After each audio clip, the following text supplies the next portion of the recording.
¿Qué tal? ¿Cómo le va? Bienvenido. Estamos en nuestro programa de Medicina en Camino a la Salud en este día sábado con temas interesantísimos que nos ayudarán a mejorar nuestra calidad de vida.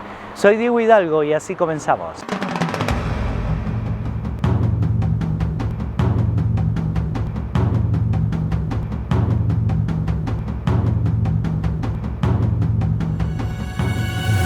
Los temas para hoy en nuestro programa: el sueño y la enfermedad cardiovascular, junto al doctor Daniel Matar.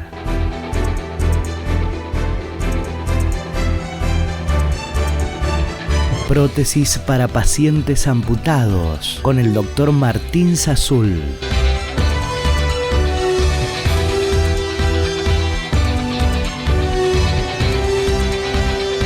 Disfunción eréctil, con el doctor Miguel Sojo. Será un programa imperdible el de hoy.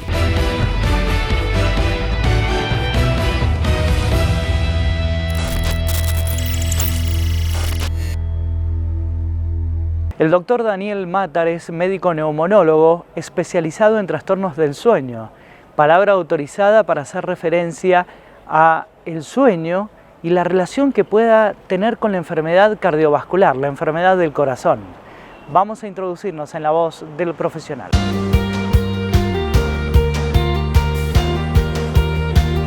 Hay muchos factores que son importantes. Hemos hablado varias veces de la función del sueño en los distintos sistemas: sistema inmunológico, sistema neurológico relacionado con la memoria, relacionado con la personalidad, el estado hormonal, y la parte cardiovascular no es exenta a esto.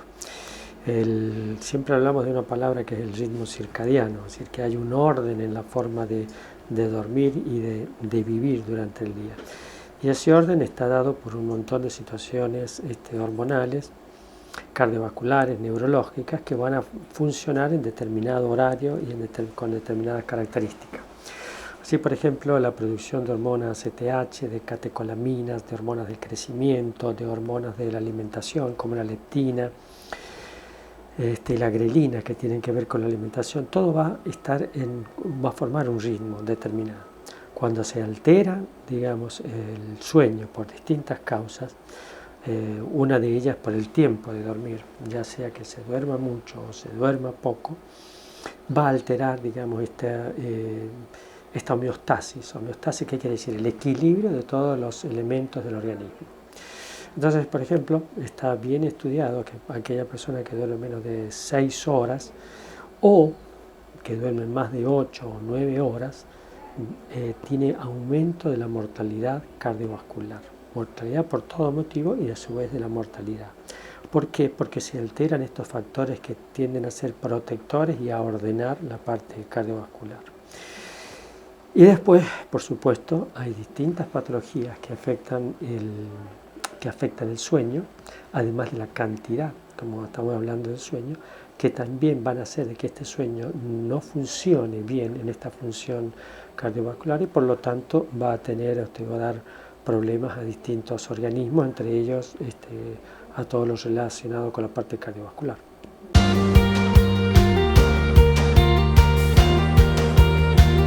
Doctor, usted hace referencia a que hay que descansar 8 horas, hay que dormir 8 horas, pero la verdad que por las noches yo duermo por momentos 4 horas, 5 horas, 6, y el resto puedo compensarlo con la siesta, ¿o esto me va a perjudicar?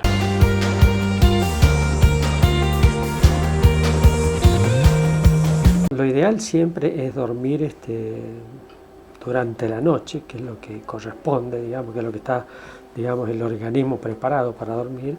Siempre hablamos de 8 horas, con un rango que puede ser de 7 a 9.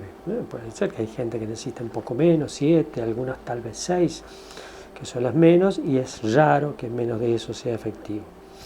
Y a su vez dormir mucho también es contraproducente. No digamos aquella persona que se queda en la cama un fin de semana porque quiere descansar un rato más y se queda, no hay tanto problema. Pero aquella persona que duerme más ya es porque posiblemente hay alguna patología que está haciendo que duerma más y por lo tanto es probable que tenga algún otro problema.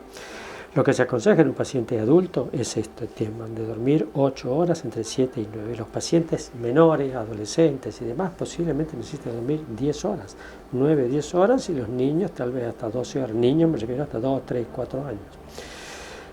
Y con respecto, bueno, por supuesto que si la persona, por muchas circunstancias, por trabajo, porque tienen niños que no duermen de noche, por distintas situaciones, no pueden dormir lo suficiente de noche y van a recuperar la siesta, bueno, por supuesto que es útil. Pero bueno, digamos que es como un complemento, como una forma de ayudar a mejorar su sueño, pero no es, digamos, lo ideal.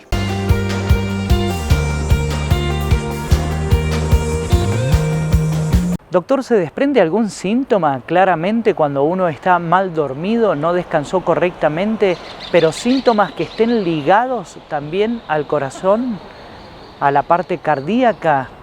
Vamos a conocerlo a continuación en un detalle minucioso que da el profesional. Preste atención.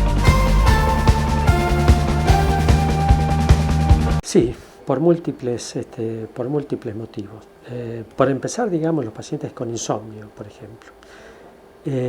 Alteran este ritmo circadiano de la liberación de catecolaminas y la liberación de ACTH y tienen mayor propensión a tener enfermedades como son las isquemias coronarias, como son algún tipo de arritmia, e incluso se ha visto que la posibilidad de tener incluso ACV.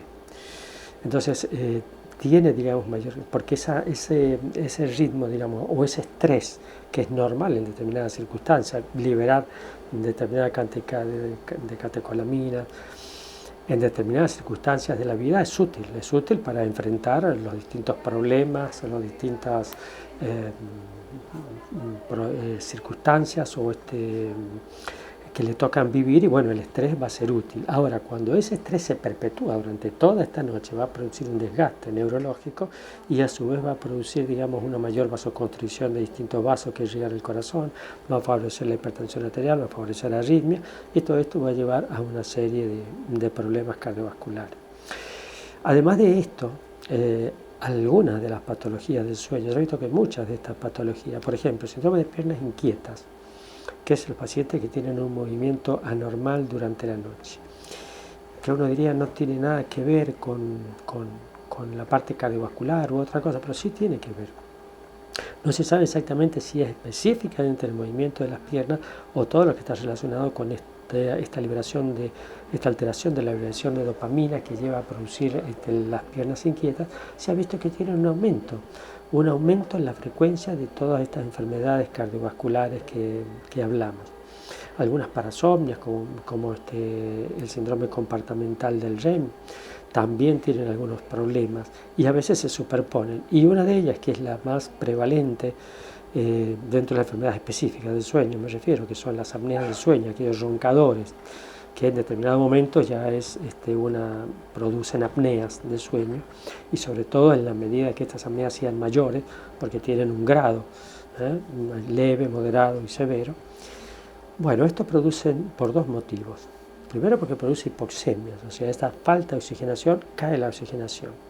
Después mejora, pero después cae. Entonces esa hipoxemia alterna, junto con esa liberación de catecolaminas, que hace el esfuerzo del paciente para respirar, se liberan estas catecolaminas que van a producir microdespertares, pero también va a producir alteraciones, va a alterar el sistema nervioso y va a producir alteraciones a nivel cardiovascular, y favorece varias cosas. Las que más se han estudiado es el ACV, o sea, el accidente cerebrovascular.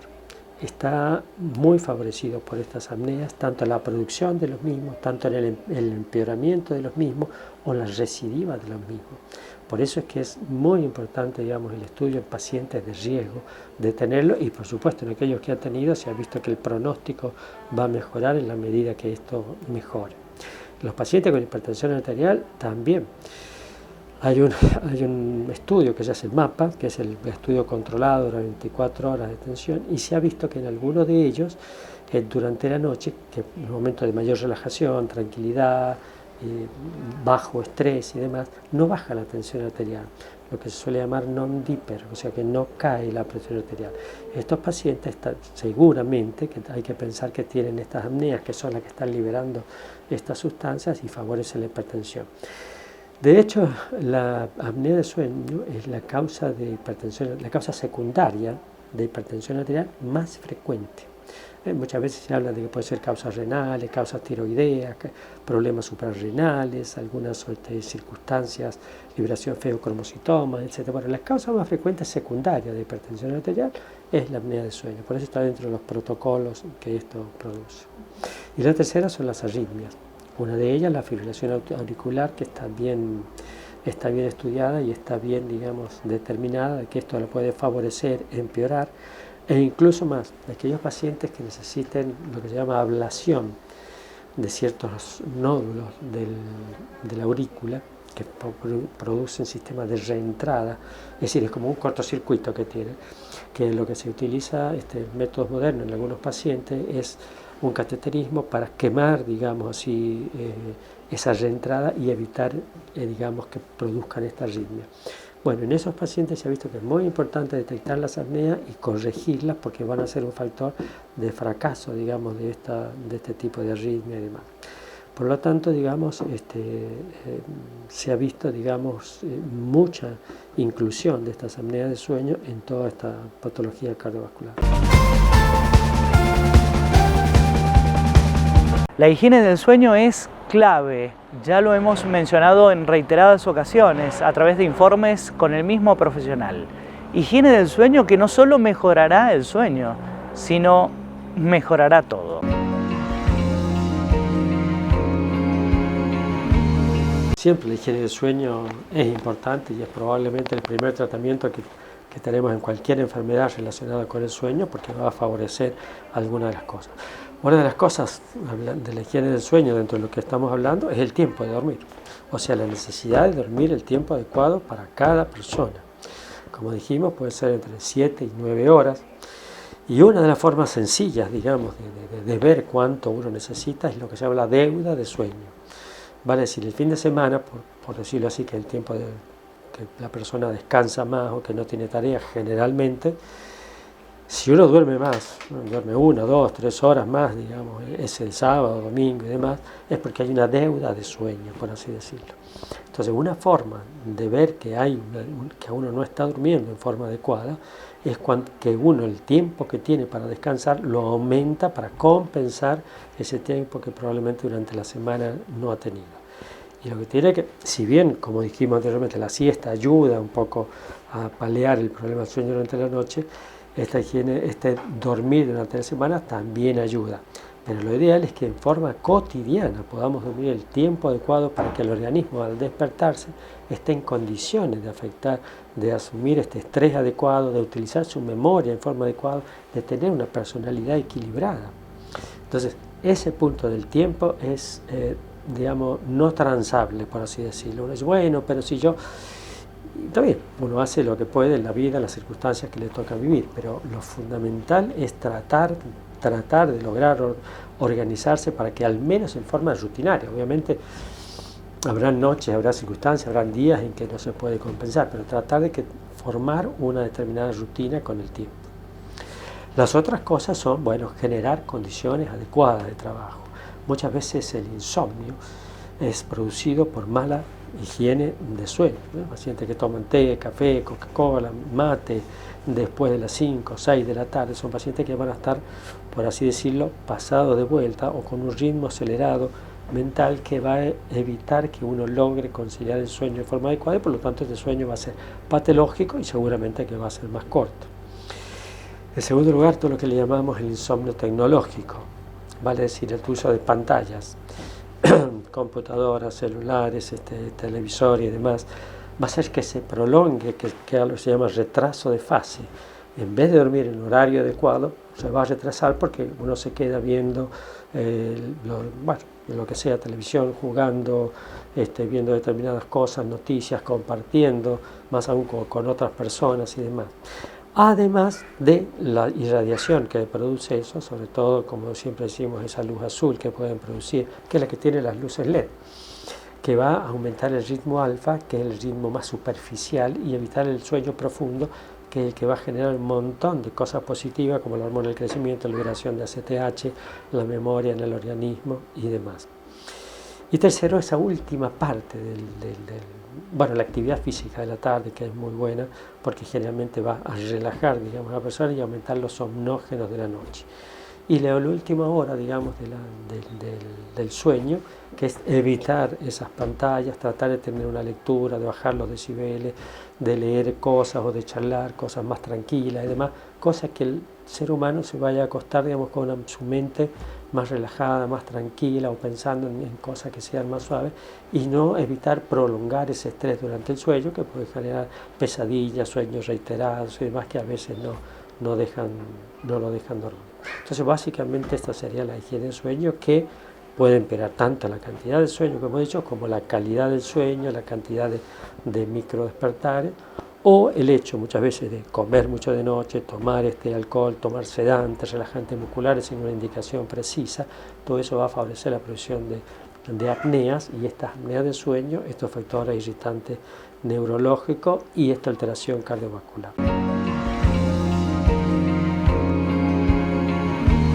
Vamos a hacer aquí la primera pausa en nuestro programa. Como siempre, agradecerle a la firma Scorpio SRL que me viste, y también a mis amigos de la óptica Neovisión por los anteojos recetados.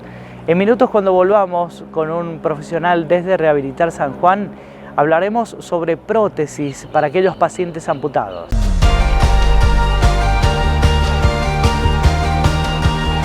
Colmed Salud del Colegio Médico de San Juan. Planes especiales para jóvenes, cobertura en partos, traspasos de obra social, coseguro de obra social provincia, centros sanatoriales propios, amplia red de prestadores. Colmed Salud del Colegio Médico de San Juan. Ahora tu salud en buenas manos. Farmacia Zárate. Atención personalizada con farmacéuticos. Envíos a domicilio sin cargo. Alquiler y venta de productos de ortopedia y para internación. Farmacia Zárate. Farmacia de confianza. En calle Rivadavia, al lado del CIMAC. El Hospital Privado de Nariz, Garganta y Oído cuenta con más especialidades para una atención integral. Profesionales con marcada trayectoria y tecnología de vanguardia. Único centro de atención permanente las 24 horas. Hospital Privado de Nariz, Garganta y Oído. Junto a los sanjuaninos. En Rehabilitar San Juan le mejoramos la calidad de vida a los sanjuaninos.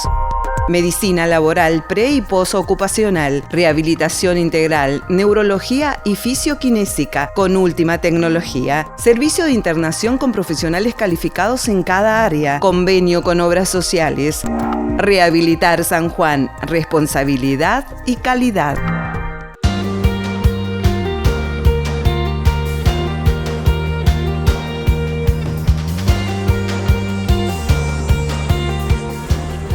De la Cámara de Diputados te brinda toda la información legislativa de San Juan. Ingresá a digestosanjuan.gov.ar y conocé las leyes que benefician a todos los sanjuaninos. En la sección Constituciones podés descargar la Constitución Provincial y la Nacional. En la sección Normas Fundamentales podés descargar los códigos que rigen en la provincia y el reglamento interno de la Cámara de Diputados. En la sección Calendario Legislativo podés consultar las fechas de sesiones ordinarias y extraordinarias y leyes sancionadas por el Poder Ejecutivo. Cámara de Diputados de San Juan. Leyes para cuidarte. El doctor Martín Sazul es médico fisiatra, representa a la firma Rehabilitar San Juan, y vamos a conocer junto a él sobre prótesis, la gama de posibilidades frente a un paciente con una amputación. Vamos a conocer sobre el trabajo del profesional en la valoración del paciente.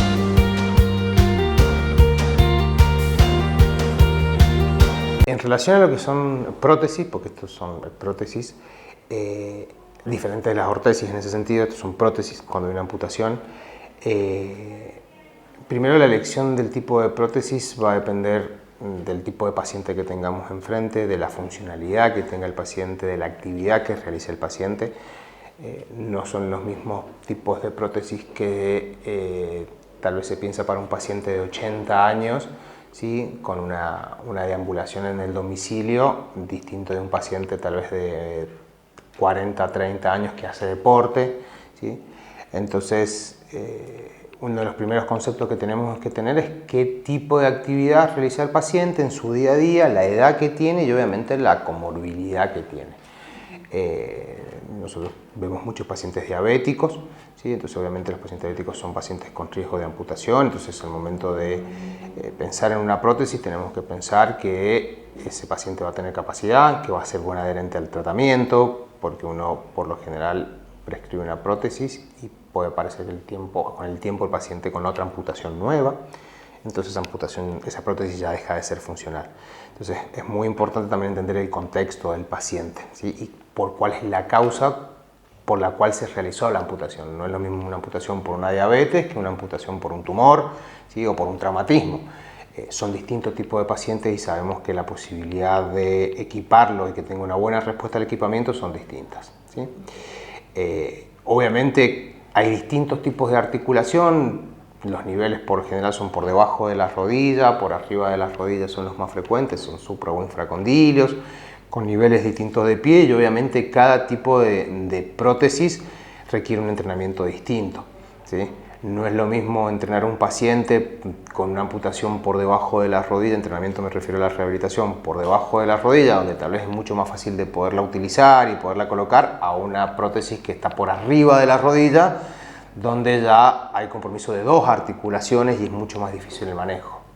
Y obviamente totalmente distinto, ya es como un mundo aparte todo lo que es equipamiento de miembro superior. Obviamente no es lo mismo la funcionalidad de un brazo que de una pierna, entonces hoy en día existen muchos tipos de prótesis para miembros superiores, de hecho con la tecnología han avanzado abismalmente, tenés manos hoy biomecánicas, o bioeléctricas, digamos, que tienen movilidad solamente con la contracción de algunos músculos, pero bueno, también depende del paciente que tengamos enfrente, depende de la habilidad del paciente. Yo he tenido pacientes donde el mismo nivel de amputación, por las mismas causas, con la misma edad, pacientes que pudieron empezar a caminar de forma muy temprana y pacientes que no, que demoraron más en la marcha, y eso también depende de la habilidad. Hay pacientes que son más hábiles, hay personas más hábiles para jugar al fútbol y hay personas que no son tan hábiles para jugar al fútbol, entonces va a depender también mucho de eso.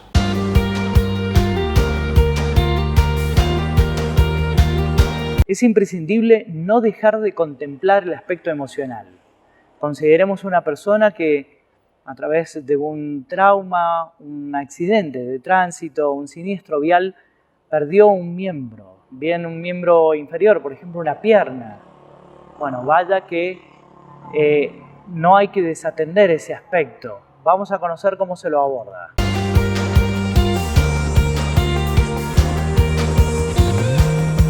Nosotros acá en la clínica, cuando hacemos la intervención de un paciente amputado, sea la causa que sea, sin importar cuál es el motivo de su amputación, siempre va con un acompañante terapéutico de psicología, siempre. ¿Por qué? Porque obviamente uno no lo ve, porque no hemos tenido la desgracia de pasar por eso, pero el paciente siempre tiene un luto que hacer. Hay una pérdida de una extremidad y hay un luto que tiene que hacer y hay un proceso que tiene que hacer y hay miedos que tiene que pasar, porque obviamente el paciente, si fuese una amputación de miembro inferior, volver a caminar, si puede volver a caminar, los miedos a caerse. Entonces obviamente son procesos que van acompañados o deberían ir acompañados de un apoyo psicológico, ¿sí? Sin ninguna duda. Al margen del tratamiento que se amplíe con los kinesiólogos, con la gente de hidroterapia, en algunos casos, bueno, con la gente obviamente de terapia ocupacional para cuando haya amputaciones de miembros superiores o agenesias, porque muchas veces también es cierto que no solamente son amputaciones de origen traumatológicas o por tumores, sino también hay agenesias. Hay niños que nacen o personas que nacen con malformaciones en los miembros y también requieren de algún tipo de equipamiento. Entonces el entrenamiento va a ir dirigido en relación al nivel donde tengamos la amputación y por lo general, como siempre en todo lo que es rehabilitación, se intenta que el trabajo sea integral. O terapistas ocupacionales y psicología, o kinesiología y psicología, no tanto en los pacientes que ya nacieron con una agenesia, la parte psicológica, porque es lo con el que ya nacieron y conviven y ya están recontra mil adaptados al uso diario del muñón o de una prótesis, pero distinto es en un paciente tal vez un poco más joven que sufre un traumatismo, un accidente de tránsito y por el cual tiene que amputarle la pierna. Esos procesos son tal vez sí con más apoyo psicológico.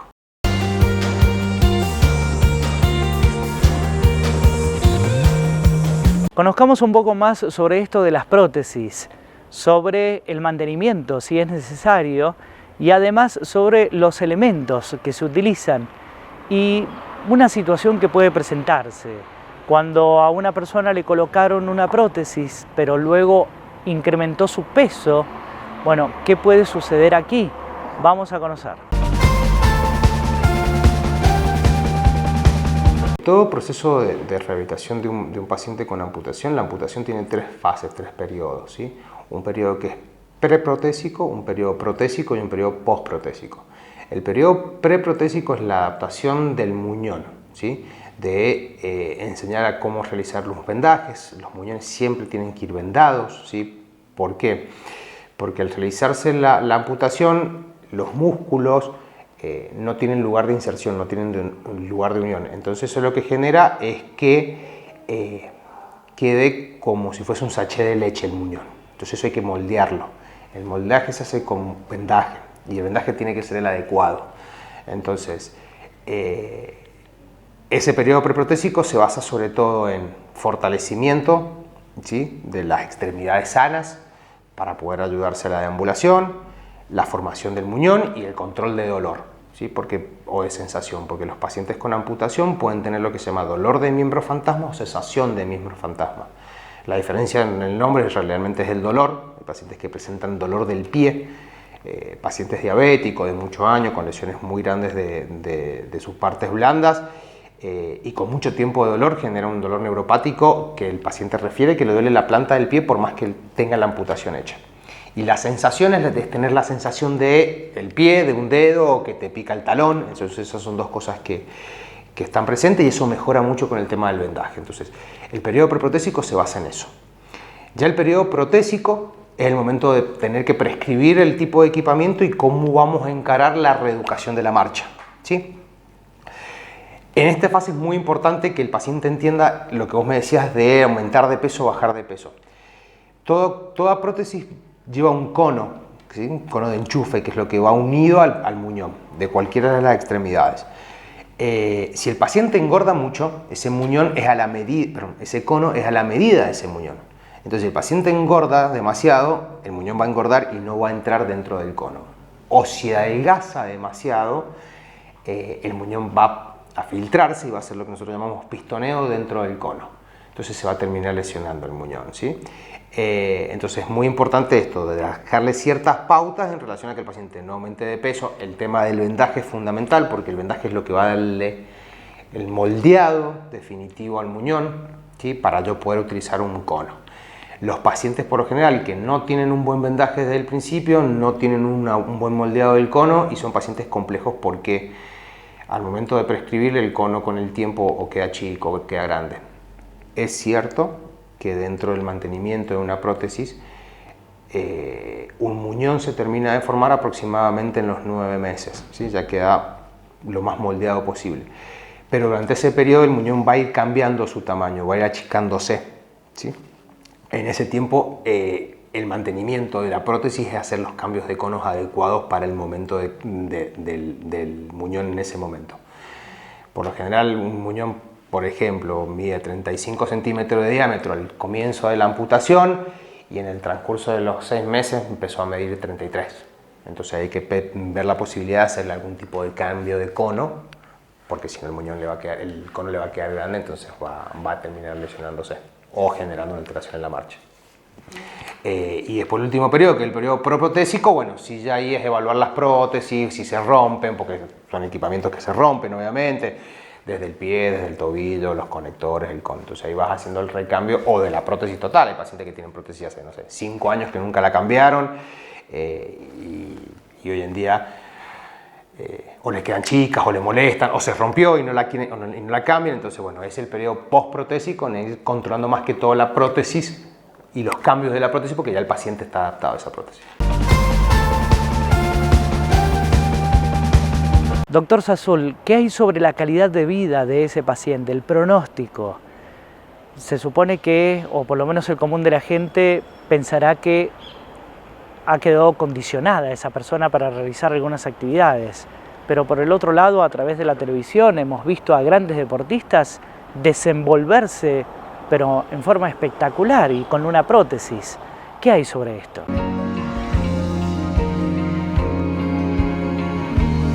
Sí, vuelvo a decir, yo creo que eso también depende mucho de la habilidad del paciente. Por lo general son pacientes que si se adaptan bien a la prótesis y realmente se esfuerzan por utilizarla, porque también es un tema de utilizarla en la casa. Por lo general muchos pacientes la utilizan durante el tratamiento, después llegan a la casa y se la sacan, entonces como que no terminamos de cerrar el círculo del tratamiento. Pero los pacientes pueden hacer vida totalmente normal. Hay pacientes, nosotros tenemos un paciente acá en San Juan, con una amputación de las dos manos. Él tiene 2 prótesis con gancho y hace su vida totalmente normal. Come con sus ganchos, se prende su cigarrillo con sus ganchos. Pacientes con amputaciones de miembros inferiores que hacen deporte. O sea, no debería ser un problema más para el paciente tener una prótesis, sino todo lo contrario. La idea de la prótesis es volverlo a readaptar a su situación previa al motivo de la amputación. Entonces sí se pueden hacer actividad física.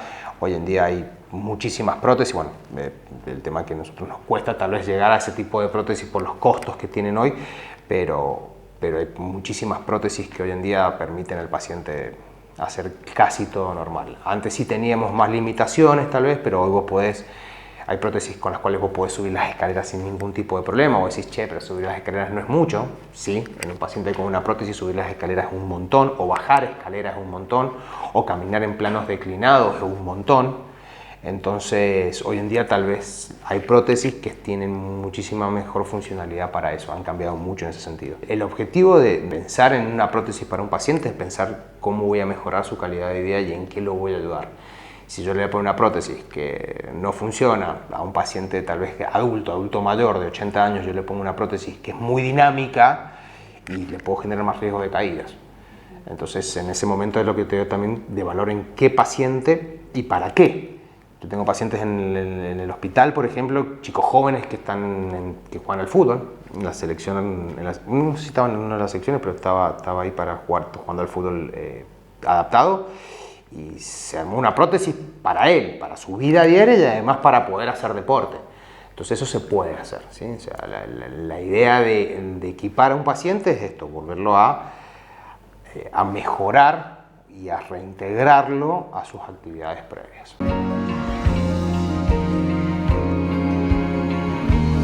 Doctor, ¿qué hay sobre los adultos mayores? ¿Para ellos se aconseja también la utilización de una prótesis? Vamos a conocerlo a continuación porque esto es parte también del trabajo del profesional en materia de valoración. Nosotros, más que todo con los adultos mayores, lo que primero planteamos es la readaptación, o sea, primero el trabajo de estabilizar, digamos, todo lo que es un proceso que está desestabilizado por la amputación. Se entrena tal vez la monopedestación, o sea, empezar a ponerse de pie. Se entrena primero a la marcha con muletas, ¿sí? Y si el paciente logra este tipo de prótesis, de logros, que no son logros muy grandes, pero sí son logros tal vez muy importantes, se plantea. Es también real que hay pacientes que son equipables y pacientes que no son equipables. No todos los pacientes están predispuestos o aptos para usar una prótesis, ¿sí? ¿Por qué? Porque te encontrás muchas veces con articulaciones que están retraídas, están en flexión, entonces al momento de poner una prótesis, la prótesis no queda alineada.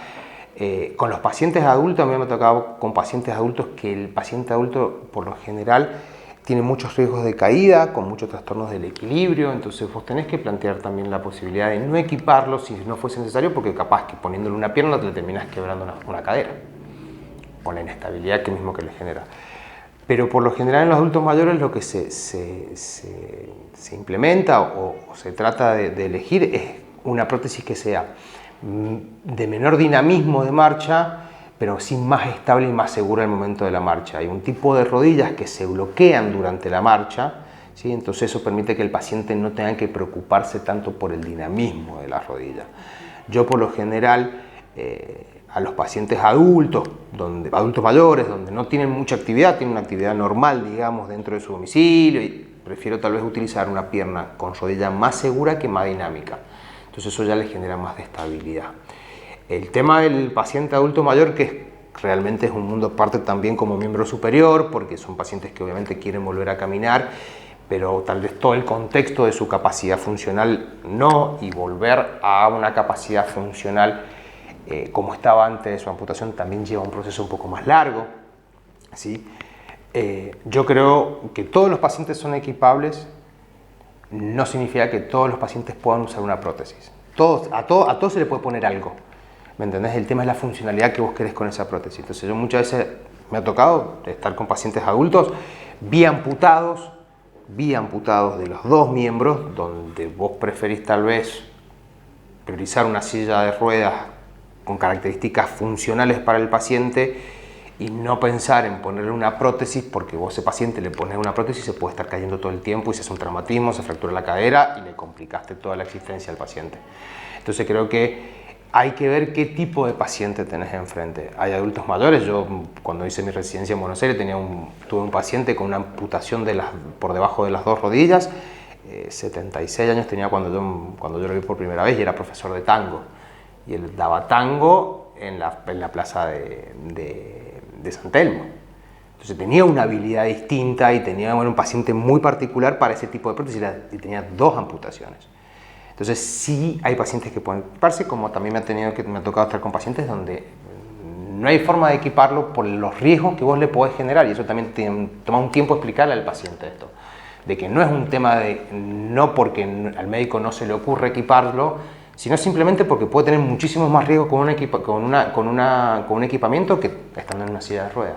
Entonces siempre hay que ver qué tipo de paciente tenemos y frente a qué estamos y qué funcionalidad y qué día a día tiene el paciente. Vamos a hacer una nueva pausa en nuestro programa, y al regreso un tema interesantísimo, no solo para los varones, sino para las mujeres también.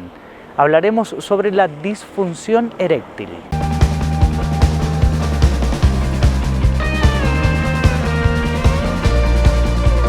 Nos trasladamos para una mejor atención a nuestros pacientes. Ortopedia del Sur, del licenciado Jerónimo Galván, especialista en órtesis y prótesis, productos de ortopedia y rehabilitación, alquiler, fábrica de plantillas y calzado ortopédico, tecnología única en la provincia para el estudio de sus pies, calidad y atención personalizada. Nueva dirección, Libertador hacia el este, a una cuadra de Clínica El Castaño. Ortopedia del Sur. Nos importa usted.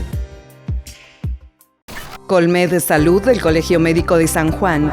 Planes especiales para jóvenes, cobertura en partos, traspasos de obra social, coseguro de obra social provincia, centros sanatoriales propios, amplia red de prestadores. Colmed Salud del Colegio Médico de San Juan. Ahora tu salud en buenas manos. En Óptica Neovisión contamos con la última moda en anteojos para sol y recetados, asesoramiento en contactología con profesionales especializados, servicio de óptica pediátrica especial.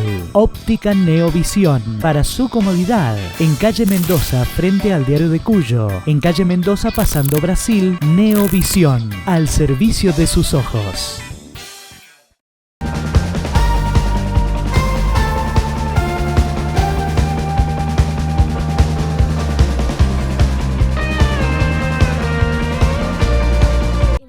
Jurídico de la Cámara de Diputados te brinda toda la información legislativa de San Juan. Ingresá a digestosanjuan.gov.ar y conocé las leyes que benefician a todos los sanjuaninos. En la sección Constituciones podés descargar la Constitución Provincial y la Nacional.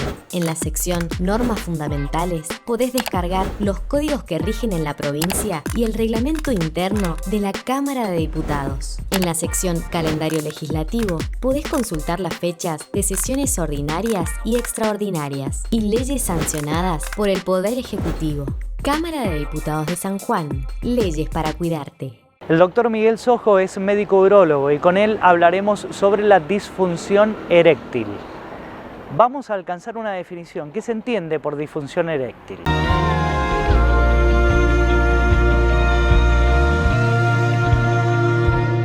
La disfunción eréctil es un síntoma dentro de un cuadro que sería la andropausia. Generalmente comienza después de los 45 o 50 años en el hombre y realmente a veces no se comenta, se habla muy poco el hombre o a veces consulta poco, pero es un problema que empieza una de las causas, ¿no es cierto? Porque pueden haber unas enfermedades coexistentes que agudizan el problema, pero generalmente empieza después de los 50 y es la deficiencia en la erección completa, quiere decir que no hay trastorno en la erección, en donde no hay una buena erección, o sea, la erección no es completa. Entonces, estaría dentro de un cuadro, porque al haber ese sitio, la disfunción eréctil, habría que empezar a estudiar por qué, ¿no es cierto? Generalmente puede ser el punto de partida de otra patología que está oculta, a veces una diabetes, a veces presión alta, problemas emocionales, problemas de estrés, problemas de pareja, pero generalmente, o sea, en la mayoría de los casos en el hombre que se manifiesta a partir de los 45 50, es uno de los primeros síntomas de la andropausia. También a veces he visto casos pacientes más jóvenes, ¿no es cierto? 30 y pico, 40, que son raros, pero también ahí se presentan casos.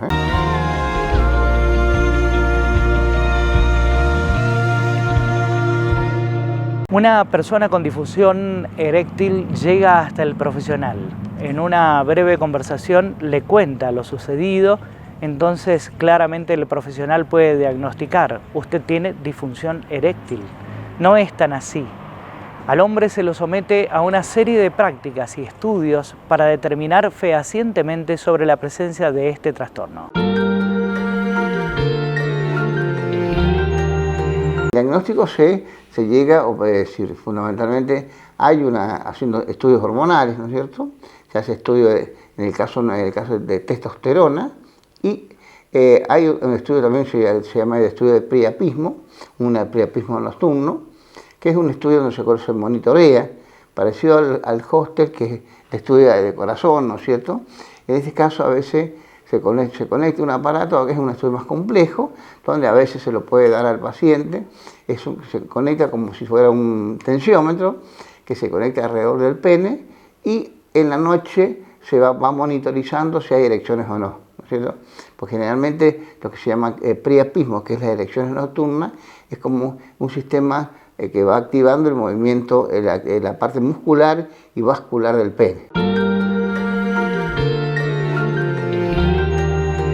Y escuchamos al profesional hacer referencia a una práctica, a un estudio que se realiza durante la noche para ver qué movimientos tuvo ese varón, si ese miembro tuvo erecciones. Pero, ¿qué sucede durante el día? Vamos a consultarle al profesional también.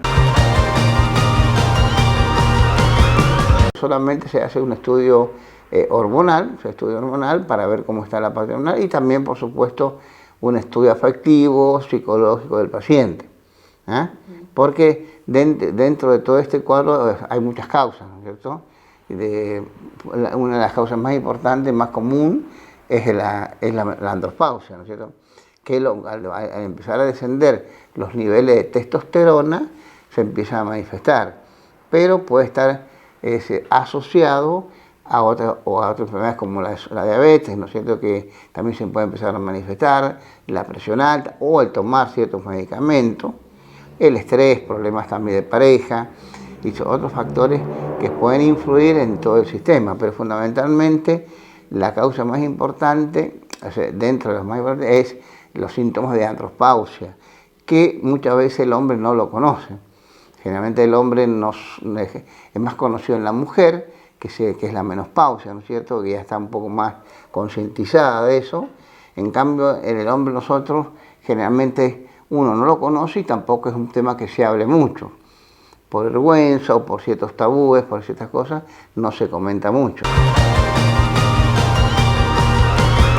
Así como la mujer transita la menopausia, que en reiteradas ocasiones hemos hecho referencia en este programa, en el varón también hay una etapa que se denomina andropausia. Es imprescindible repasar sobre las principales manifestaciones y qué sucede durante esta etapa.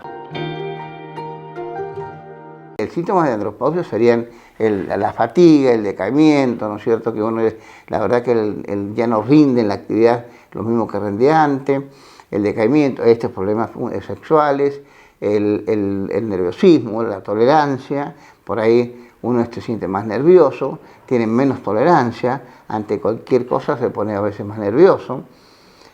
Son síntomas, el desgano, la falta de que se levanta a veces con ciertos dolores articulares, dolores de cuerpo, y menos entusiasmo por hacer cosas, o que se cansan más rápidamente.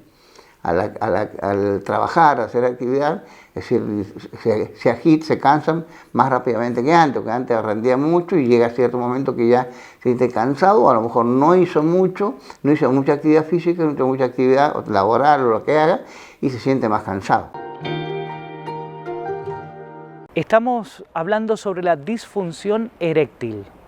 Bien, entonces nos hace pensar en una pregunta obligada, obviamente para el profesional. ¿Relaciones sexuales condicionadas?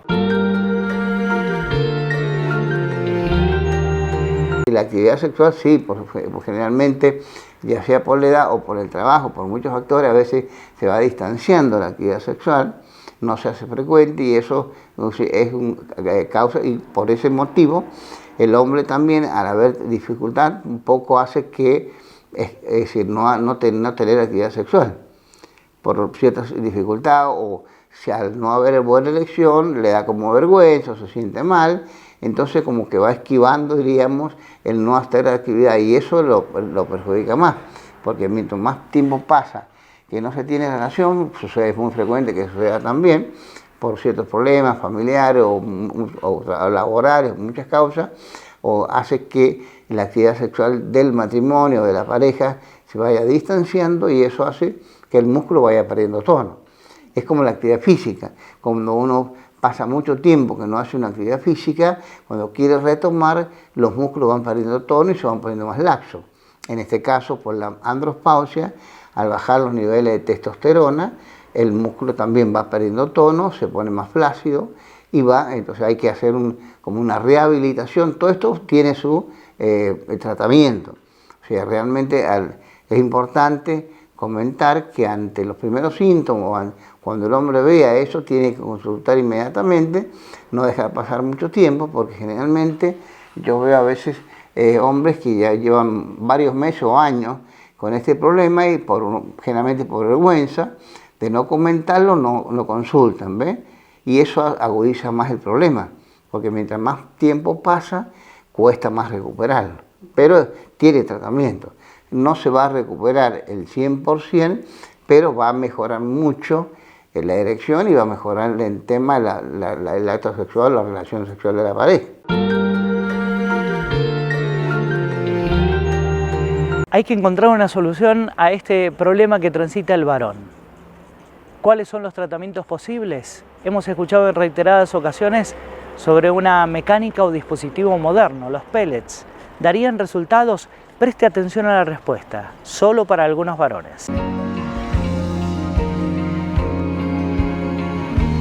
El hombre no, o sea, el hombre hay que tener cuidado con la próstata, porque en la mujer a veces se usa mucho, en el hombre también se puede usar, pero hay que tener cuidado con la próstata. Primero, en el hombre después de los 45 o 50 años, primero hay que hacer un estudio de próstata. Si la próstata está bien, hay una próstata chica que está bien, se puede usar un tiempo. Y se usa la porque hay que colocar testosterona. Entonces, contra el déficit, porque puede ser que la disfunción sea por déficit de testosterona, o porque no hay buena circulación, o que hay atrofia muscular o mala circulación, y la testosterona esté bien. En ese caso no estaría indicado el PEN. Pero hay que tener cuidado por la próstata, porque la testosterona estimula el crecimiento de la próstata y predispone al cáncer de próstata. O sea que acelera el crecimiento de un cáncer de próstata. Entonces, muchas veces las disfunciones eréctiles no se dan a veces por bajos niveles de testosterona, sino por distanciamiento en la relación sexual, por falta de tiempo, o sea, porque pasa mucho tiempo, mejor dicho, y en ese caso habría que hacer un tratamiento que se llama una rehabilitación de la parte arterial y muscular del músculo del pene. En este caso se usa lo que se usan las drogas vasoactivas, que son el tadalafil o el sildenafil, que son el tipo de la Viagra que le llaman, pero vienen diferentes tipos de drogas, que son el tadalafil, es una droga de acción lenta, que para usarla todos los días, diríamos. Esa se usa en un tratamiento de 2 o 3 meses seguidos, tomando todos los días el medicamento, para mejorar la circulación la arterial del pene y mejorar y recuperar el tono muscular. Y están los otros tipos de sildenafil, de acción mediana y los otros de acción rápida, o sea que no son todos lo mismo, ¿eh?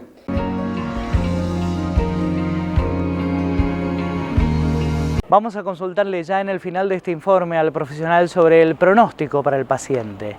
Supongamos un paciente que se somete a un tratamiento adecuado, bueno, cómo evolucionará, y además consultarle sobre otras conductas que debería modificar dentro de su vida o aspectos que debería tener en cuenta, como por ejemplo la alimentación, la práctica de deportes, la consulta con otros profesionales, ¿por qué no? La de un psicólogo.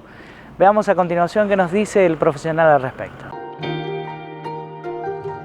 Depende de la alimentación, depende de la parte, por supuesto.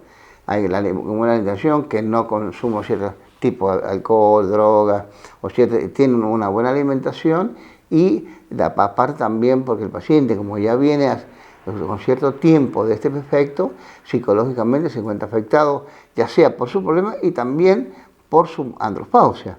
Porque lo mismo que en el caso de la menopausia, que a veces en la mujer produce cuadros depresivos o trastornos, en el hombre también sucede. Pasa que a veces no se comenta, entonces es bueno también que consultar a un psicólogo, a una psicóloga, un psicólogo más que todo, porque realmente por ahí es a veces la confianza o estos temas que a veces es difícil de hablarlo, ¿no? En el hombre más que todo. La mujer por ahí, en este caso, la mujer lo habla más fácil, pero el hombre es un medio tabú que le cuesta comentarlo, ¿no?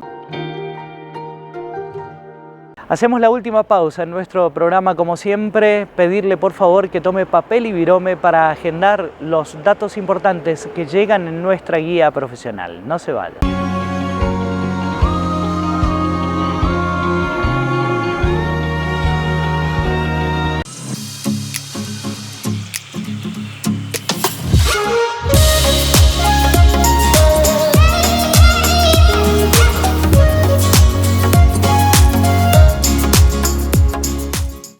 ¿Necesitas recuperar energía, vitalidad, concentración, memoria, mejorar tu rendimiento sexual y físico? Ahora en San Juan hay un tratamiento médico innovador, efectivo y rápido. Pellets de testosterona, con resultados garantizados. Turnos al teléfono 264 50 57 862. Servicio de urología y reproducción de los doctores Miguel Sojo y Mauricio Sojo, especialistas en andrología, para el diagnóstico y tratamiento de las enfermedades relacionadas con la reproducción y sexualidad masculina. Encuéntrelos en CIMAC, en calle Rivadavia, frente a Plaza Aberastain, teléfono 429-3100.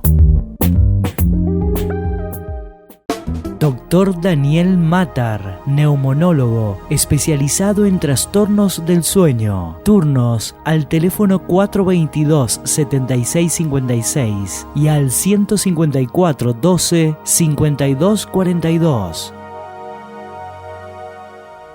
El doctor Julio Ríos, médico cardiólogo, lo atiende en Global Salud, nuevo domicilio, en calle Belgrano, 102 Oeste, esquina Entre Ríos. Turnos al 421-4164 y al 427-7987. Fabiola Becerra, especialista en podología, belleza y cuidado de pies. Teléfono para turnos 264-444-7754. Dr. Ignacio López Lima, cardiólogo universitario, especialista en ecocardiología y tomografía de corazón, diagnóstico, turnos para consultas en Innova Instituto de Cardiología, al teléfono 422-6610, Centro de Miopía y Astigmatismo, del Dr. Juan Rocco, atención de las enfermedades de la visión, tratamiento de la presbicia con gotas. Turnos al teléfono 422-6071, Jujuy 167 Sur, planta baja, Ciudad. Dr. Enrique Echegaray, médico con especialidad en neurocirugía, lugar de atención, clínica Imo Quality, en calle 9 de Julio 153 Este, teléfono para turnos 422-3392. En Rehabilitar San Juan le mejoramos la calidad de vida a los sanjuaninos. Medicina laboral pre- y posocupacional, rehabilitación integral, neurología y fisioquinésica con última tecnología, servicio de internación con profesionales calificados en cada área, convenio con obras sociales. Rehabilitar San Juan, responsabilidad y calidad. La Asociación Médicos de Cabecera cambió su domicilio para ampliar sus servicios y brindar calidad en la atención de sus pacientes. Profesionales reconocidos con un amplio espectro de especialidades para proteger a los abuelos y sus familias. Encuéntrenos en General Paz 156 Oeste, entre Sarmiento y Entre Ríos. Teléfono 421-8222. Asociación Médicos de Cabecera. Salud de primer nivel.